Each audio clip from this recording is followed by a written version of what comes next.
है ना क्लास 4 के लिए है ना चैप्टर 16 संख्यावाचक जो है संख्या 1 से 10 तक का है। एक द्वि आदि शब्द किसी संज्ञा अथवा सर्वनाम की संख्या को बतलाते हैं। ऐसी संज्ञा अथवा सर्वनाम को विशेष के रूप में और इन संख्याओं का संख्यावाचक विशेषण के रूप में प्रयोग होता है। विशेषण होने के कारण संख्याओं के लिंग, विभक्ति और वचन अपने अपने विशेष के अनुसार होते हैं। अब देखो यहाँ पर संख्यावाचक है,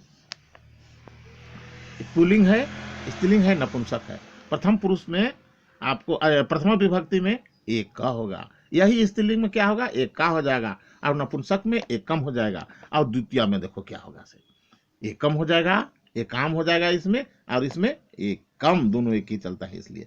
फिर एकस्मे हो जाएगा, एकस्य हो जाएगा, एकस्मे हो जाएगा नपुंसक में। इसके बाद में है अकस्मात, फिर एकस्या, अकस्मात। इसके बाद में षष्ठी में एकस्य, एकस्या, एकस्य, ई और ई एक ही होता है ना। फिर इसके बाद एकस्मिन, एकस्याम, एकस्मिन। अब है एक के रूप में केवल एक वचन में मिलते हैं। प्रथमा को छोड़कर सभी विभक्तियों के रूप पुल्लिंग और नपुंसक में समान चलते हैं। ठीक है। अब देखो द्वि का है, स्त्रीलिंग पुल्लिंग एक समान चलेगा। देखो प्रथम में पुल्लिंग में द्वौ, इसमें द्वे द्वे चलेगा। इसके बाद में द्विवचन में द्वौ, द्वे द्वे। इसके बाद तृतीय विभक्ति में द्वाभ्याम, द्वाभ्याम एक हो गया। चतुर्थी में द्वाभ्याम, द्वाभ्याम। इसके बाद पंचमी में द्वाभ्याम, द्वाभ्याम। इसके बाद षष्ठी में द्यो, द्यो। इसके बाद सप्तमी में द्यो, द्यो। द्वि के रूप केवल द्विवचन में चलते हैं। ये त्रि है ना, तीन। पुल्लिंग में स्त्रीलिंग और नपुंसक देखो त्रय, त्रिस्त्र, त्रीणि, त्रीन, त्रिस, त्रीणि, त्रिभि, त्रिसभि, त्रिभि, त्रिभ्य, त्रिसिभ्य, त्रिभ्य, त्रिभ्य, त्रिसिभ्य, त्रिभ्य, त्रयाणाम, त्रिस्नाम, त्रयाणाम, त्रिषु, त्रिषु, त्रिषु, त्रिषु। अब 3 से लेके अष्टादन यानी 3 से लेके 18 तक की संख्याओं के रूप केवल बहुवचन में चलते हैं, केवल बहुवचन में चलेंगे। अब इसके बाद यहां पर देखो 4, चत्वारः, स्त्रीलिंग में चतस्त्र, चत्वारि, द्विवचन में, अरे द्वितीय विभक्ति में चतुरा, चतस्त्र, चत्वारि। अब तृतीया में चतुर्भि, चतुर्स्वी, चतुर्स्वी।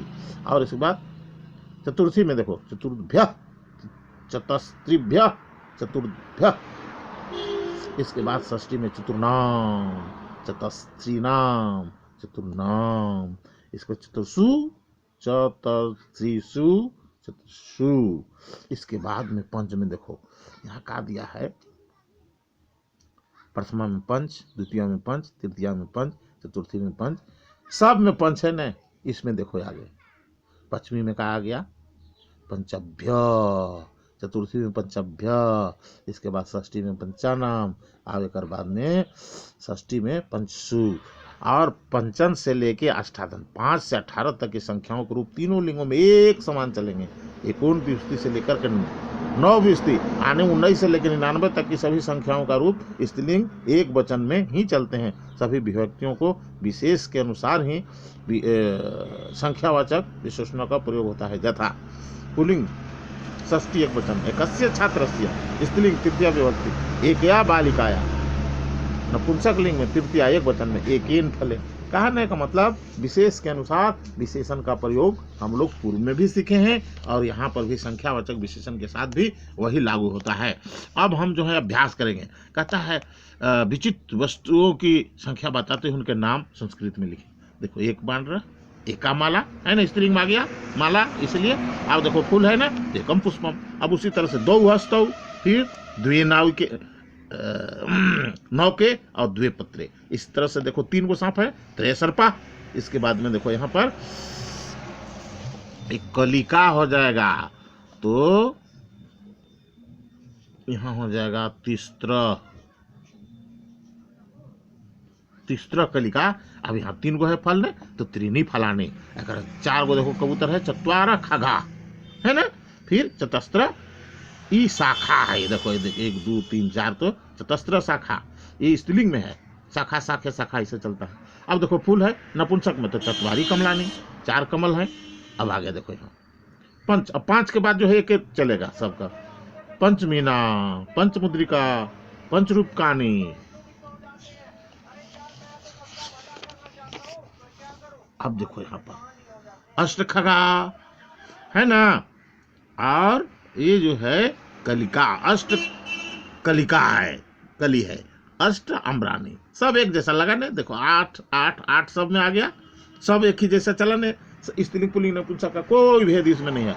अब देखो यहाँ 10 तारका, 10 माला, स्त्रीलिंग पुल्लिंग का कोई यही नहीं है, मैंने 4 के बाद से 10 मोदकानी है ना। एक मनुष्य के शरीर में इंगित अंगों की संख्या को लिखिए। अब जैसे है एकम मस्तकम, एक मस्तक, द्वे नयने, दो नौ है ना, विशेष के अनुसार विशेषण का प्रयोग हुआ है यहाँ पर भी। एका नासिका, एका ग्रीवा गर्दन स्त्रीलिंग है, एकम उदरव पेट जो है नपुंसक में है, एकम मुखम, 2 कर्णौ, 2 हस्तौ, 2 पादौ और विशंति अंगुलिया। अब यहाँ पर देखो दी गई संख्या के उचित रूप से रिक्त स्थानों की पूर्ति करें। एक मंडूक, अब चतस्त्र बालिका स्त्रीलिंग में आ गया है ना, त्रीनी अम्रानी ये नपुंसक में आ गया, चूंकि यहाँ दिया हुआ है उसी के अनुसार हमको बनाना है। घ में जैसे यहाँ द्वि है तो आजा जो है आजा, आजे, आजा ऐसे चलता है रूप, स्त्रीलिंग में है इसलिए द्वे हो गया। और 2 सस्कौ द्विवचन में, पुल्लिंग में है इसलिए 2 हो गया। अब देखो अध्यापिका तो पंच है, स्त्रीलिंग पुल्लिंग का यहाँ पर कोई नहीं है इसलिए यहाँ पर पंच के पंच ही होगा। अब देखो चतवारी फलानी, 4 फल है, चतुर है। फिर कहता है महिला, 1 ठो है ना तो एका हो जाएगा। अब देखो यहाँ वस्त्रानी जो है तो सप्त वस्त्रानी, और यहाँ कथा अष्ट कथा, अष्ट। अब कहता है उचित संख्याओं से रिक्त स्थानों को भरे, द्विकल के जोड़, द्विकल के चतस्त्र हो गया कि नहीं कलिका। अब देखो तिस्त्र नौका और 4 चतस्त्र नौका, तो 4 4 कितना हो गया, 3 और 4 7 हो गया, सब हो गया नौका, ठीक है। अब देखो एकम आम्रम और 5 अम्रानी कितना हो गया, 6 हो जाएगा ना, 6 अम्रानी हो गया। फिर सप्त बाल का घटाओ 3 बाल का तो 14 बाल का हो गया, और पुल्लिंग में है इसलिए। और 9 भवनानी और सप्त भवनानी, तो यहाँ 9 भवनानी माइनस यानी घटाओ सप्त भवनानी, तो घटा देंगे तो 2 भवनानी बचेगा है ना, ठीक है। अब विशेषण का उचित विशेष के साथ मिलान करें, मिलान करना है। एकम पात्रम, 2 कागौ है ना, मिलान किए हैं, इसके साथ देख लेना बढ़िया से अच्छी तरह से। एकम है ना, एकम पात्रम होगा, देखो पात्रम है। फिर देखो 2 काकौ, तो यहाँ का 2 और यहाँ पर काकौ दे दिए है ना, विशेष के अनुसार हो रहा है सब, देखो विशेष विशेषण। फिर जो है यहाँ पर तिस्त्र है तो तिस्त्र नौका, 3 नौका है ना, तिस्त्र नौका यहाँ बहुवचन में हो जाएगा जी। यहाँ देखो क्या है नौका में, देखो तो हाँ बहुवचन में है। अब फिर यहाँ देखो चतवारी भवनानी है ना, चतवारी तो भवनानी हो गया। अब यहाँ पर एक एक छात्र, तो एक यहाँ और छात्रा, ये देखो यहाँ का। फिर चतवारा ले लिया हम इसका चतवार, तो यहाँ शिक्षिका का बहुवचन में ले आएंगे। फिर जो है एका शाखा, एका तो यहाँ शाखा के साथ मिलान हो जाएगा। इसके बाद फिर द्वे, द्वे कली के द्विवचन में है, कली के देखो यहाँ हो गया। अब क्या कहता है संख्याओं को शुद्ध करें। चतवारी गायिका गायंती, तो यहाँ गायिका है और यहाँ जो है 4 है ना, तो चतस्त्र हो जाएगा गायिका गायंती। अब यहाँ तिस्त्र मयूरा, चूंकि मयूर जो है पुल्लिंग में है इसलिए तिस्त्र स्त्रीलिंग है, तो यहाँ पर त्रय हम करेंगे तब जाकर के ठीक होगा। तो मयूरा नृत्यंती सा एका फलम आनयति। यहाँ पर देखो क्या है, एका नहीं होगा एकम होगा यहाँ पर, चूंकि फल जो है वह जो है नपुंसक में है इसलिए एकम होगा है ना। अब गिरीशा द्विअध्यापक को नमति, अब यहाँ पर गिरीशा 2 अध्यापकौ, यहाँ 2 हो जाएगा ना,